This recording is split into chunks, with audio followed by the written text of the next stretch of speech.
भरोसे से।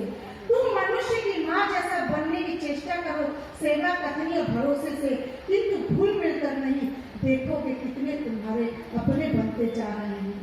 फिर ठाकुर जी ने कहा कि बड़ी बहू, अगर तुमसे कोई अगर मांगना चाहता है, अगर कोई अकुल परिस्थिति में है और तुमसे कोई मांगना चाहता है, उस परिस्थिति को अनुकूल बना दो, तुम बिना सोचे समझे उसकी मदद जरूर करना। हमेशा अपनी चिंता में भगवान को रखना, इष्ट को रखना। तभी उन्होंने कहा है, इष्ट चलो थक बेजोगी, रुक पे न तो दुर्गति, दुर्गति सब दुर्गुण को होए आनंद जल और उन्नति।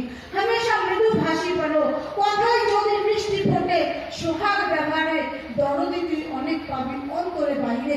सबके साथ ठाकुर जी ने एक वाणी दिया और ठाकुर जी का वाणी मैच करते गया। और ठाकुर जी ने कहा, बड़ी बहू, 7वें पॉइंट में, बड़ी बहू तुम अपने स्वास्थ्य का विशेष ध्यान रखना और अपने गुरुजनों के स्वास्थ्य का भी बहुत ध्यान रखना। तो ठाकुर जी हमेशा बड़ी माँ को गाइड करते ही रहते थे। इसके लिए उन्होंने इतनी वाणियां दी, इतनी वाणियां दी। अब हम लोगों को ये करना है, इन वाणियों को अपने घर में पहले चरितार्थ करना है। पहले हम लोगों को दही घर में जमानी है। जब घर में एक बुध यजन करेंगे तो घर की दही जमेगी। उस दही को जब हम उस चर्न करेंगे तो उस दही से मक्खन निकलेगा। उस मक्खन को हम बाहर जाके बांटेंगे तो याजन होगा। तो हमको यजन जो है पहले घर में करना है। तो ठाकुर जी ने बड़ी माँ को इतना सम्मान दिया, इतनी बातें उन्होंने लिखी। उन्होंने लिखा कन्या को कैसा होना चाहिए, उन्होंने लिखा कि शादी कैसी होनी चाहिए। शादी के लिए उन्होंने लिखा विवाह का ख्याल आते ही सबसे पहले वर्ण पर ध्यान देना। विवाह का ख्याल आते ही सबसे पहले वर्ण पर ध्यान देना। उसके बाद तुम वर्ष को जांच लेना।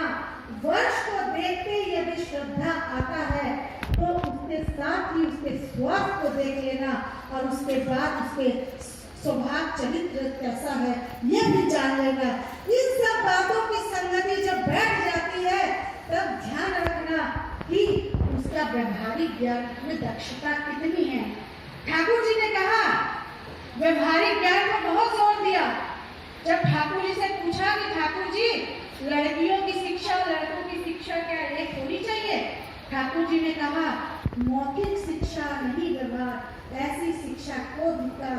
जहाँ तक मौखिक शिक्षा की बात है लड़का लड़की की शिक्षा एक होनी चाहिए, लेकिन व्यवहारिक शिक्षा जब की बात होती है तो लड़का लड़की की शिक्षा अलग होनी चाहिए। तो ठाकुर जी ने कहा जब वर्ण गुण गोत्र और चरित्र स्वभाव जान जाओगे, इन सब संगतियों को जान जाओगे तो उसकी व्यवहारिक दक्षता का ज्ञान करना। ऐसी संगतियों को लेकर शादी होती है तो कभी गारंटी है कि कभी तुम्हारा जीवन विषाक्त नहीं होगा। तो कृष्ण भगवान ने कहा है, भक्तों मेरे रथ में सवार हो जाओ, तुम्हारा कुछ नहीं बिगड़ेगा। ठाकुर जी ने भी कहा है, सब मेरे रथ में आ जाओ, तुम्हारा कुछ नहीं बिगड़ेगा। तो मैं आज हाथ जोड़ के सबसे निवेदन करती हूँ कि आज हम लोग ठाकुर जी के रथ में सवार हो जाएं और आज निकल पड़े।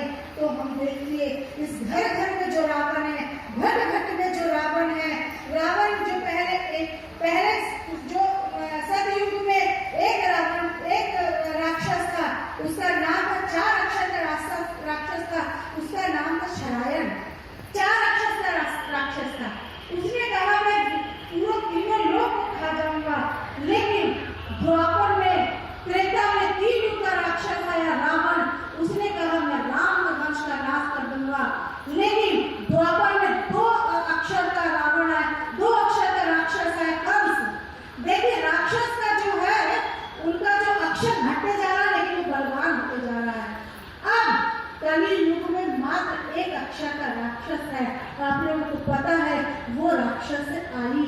मैं राक्षस आज को घर घर को खा रहा है, सबको खा रहा है, इतना बलवान है मैं राक्षस।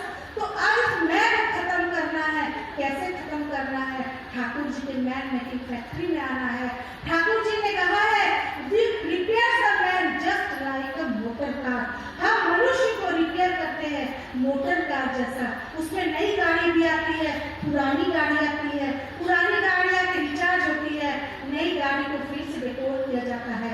तो हम आइए ऐसे रथ में सवार हो जाए, अपने पुरुषोत्तम की रथ में सवार हो जाए और शपथ लें कि आज से हम इस रथ में सवार होके ये नहीं देखेंगे कि अगला क्या कर रहा है, ये नहीं सोचेंगे कि वो कितना काम किया, ये नहीं जानेंगे मेरा उसने मंदिर का पोछा लगाया, सफाई की, बस ये जानेंगे जब राम आक्रमण किए थे वहां पर तो सब बंदर मिल के पत्थर रख रहे थे, तो कोई बंदर ये नहीं सोच रहा था कि किसने कितना भारी पत्थर उठाया, जिसको जैसा हो रहा था वो पत्थर उठा के डाल रहा था, गिलहरी भी पानी वाला के झड़ रही थी। तो आइए आज इस अंतिम क्षण में, इस मातृ सम्मेलन की अंतिम चरण सीमा है, आज हम लोग सब प्रण लेते हैं, पालो प्रभु का प्यार अगर है पाना, कहीं मिट ना जाए ये सांसों का खजाना।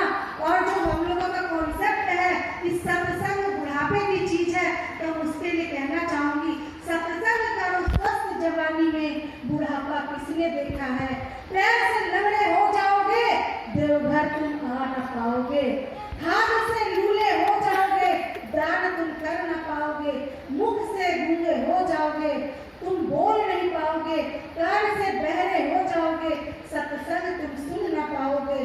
तो सत्संग 60 साल की उम्र की चीज नहीं है, सत्संग करो स्वस्थ जवानी में, बुढ़ापा किसने देखा है।